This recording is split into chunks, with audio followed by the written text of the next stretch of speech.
That identity you're so proud of, being a good saver, is a cage. Most people think of saving as a pure virtue, the unshakable foundation of a responsible life, but the truth is far more dangerous. The same discipline that builds your financial fortress can also become the blueprint for your psychological prison. So where do you stand? By the end of this, you might discover your greatest financial asset is also your most profound liability. Let's first build the strongest possible case for the saver. It's an identity forged in discipline.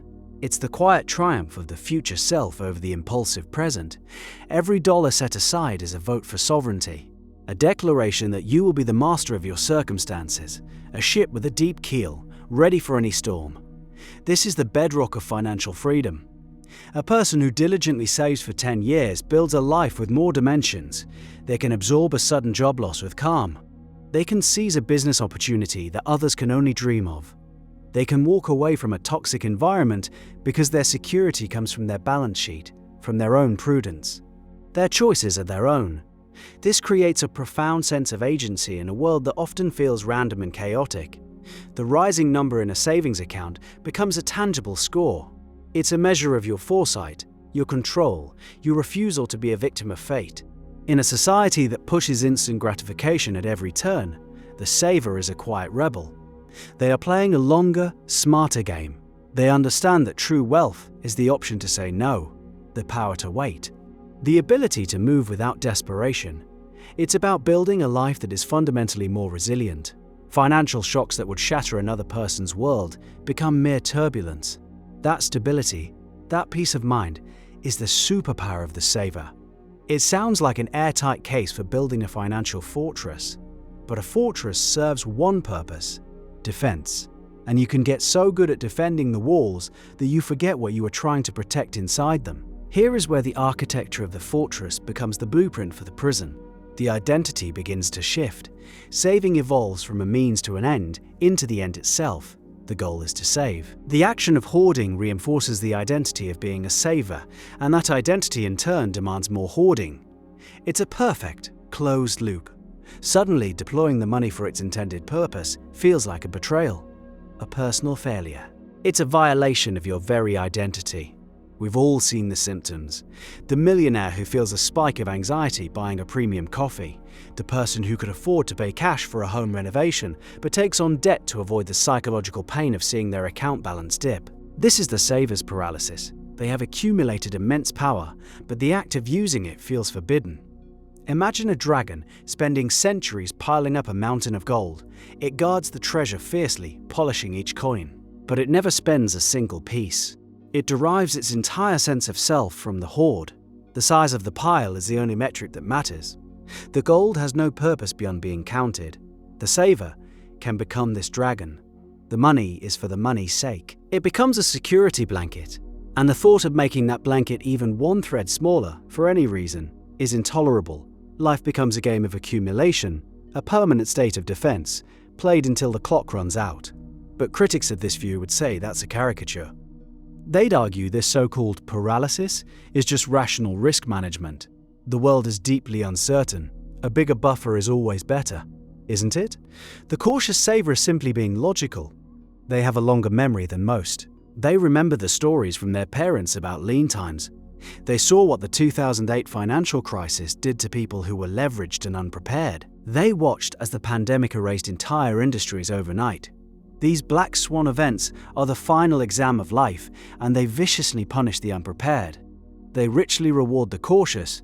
What one person calls a hoard, the saver calls a realistically calibrated defense system. This instinct is wired deep into our psychology. Behavioral economics shows us the power of loss aversion. The emotional pain of losing $100 is roughly twice as intense as the pleasure of gaining $100. For a person whose identity is fused with saving, spending money registers in the brain as a guaranteed loss. Investing it feels like a probable loss.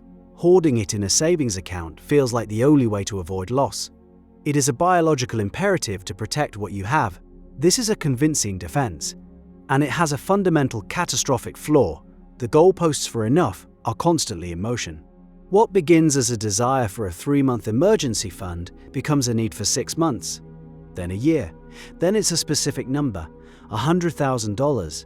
Once you hit it, the relief lasts for a week, then the new number becomes 500,000, then a million, then 5 million.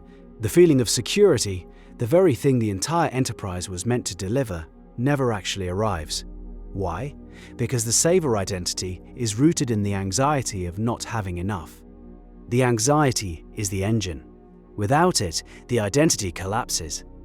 You are a good saver because you are perpetually worried about the future. The validation comes from the act of worrying and preparing, an act that has no logical endpoint. So, if the feeling of enough never arrives, what is the money actually for?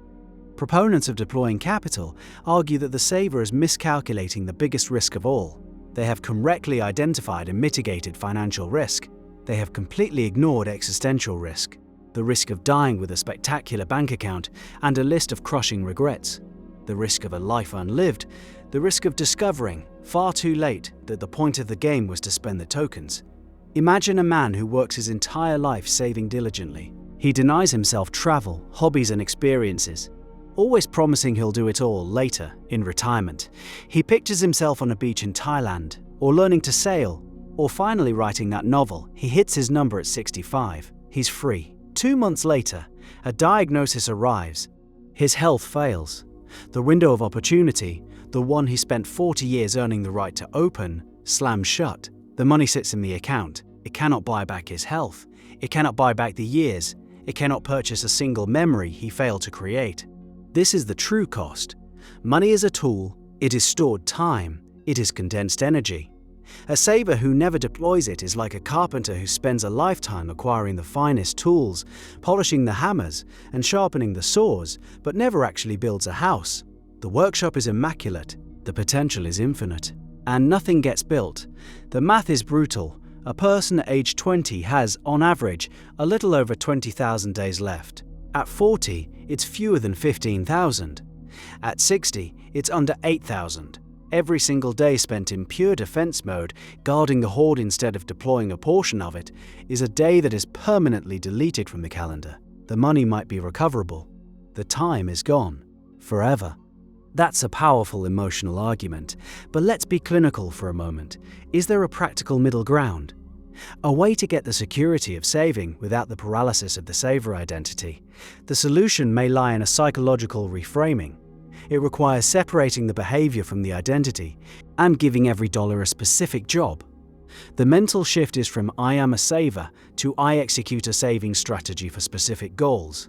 The first is a state of being, rigid and absolute. The second is a process, flexible and directed. The most effective tactic for this is a bucket system. This moves beyond simple budgeting into a powerful mental accounting hack. You create distinct named accounts. You have your fortress bucket for emergencies and long-term security. This is the hoard. You protect it with the fierce discipline of a true saver. That part of your identity gets to keep its job. But you also create other buckets. A launchpad bucket with the specific goal of funding a new business or a career change. A freedom bucket to buy a sabbatical or walk away from a job without a new one lined up. A joy bucket explicitly for travel, experiences, and things that produce memories.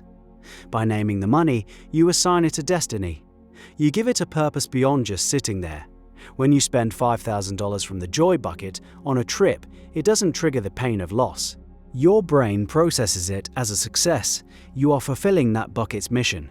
The action aligns with the plan. This transforms the entire game. The objective is to fill each bucket to its predetermined level and then deploy the funds according to their stated purpose.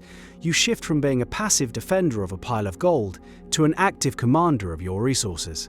And yet, the old identity is patient. The fear is real. The temptation to just let the launchpad bucket sit there, to let the joy bucket overflow without ever draining it, remains immense. The familiar comfort of a larger total number is a powerful siren song. So we are left with this core conflict. On one side, the unassailable virtue of the financial fortress. It represents security, prudence, and power in a world defined by uncertainty. It's the rational choice. On the other side, the stark warning that the fortress becomes a prison. A gilded cage where one can die rich in currency but impoverished in life. The real battle is between the person you are now, the disciplined, responsible saver, and the person you could become by using those resources to actively transform your life.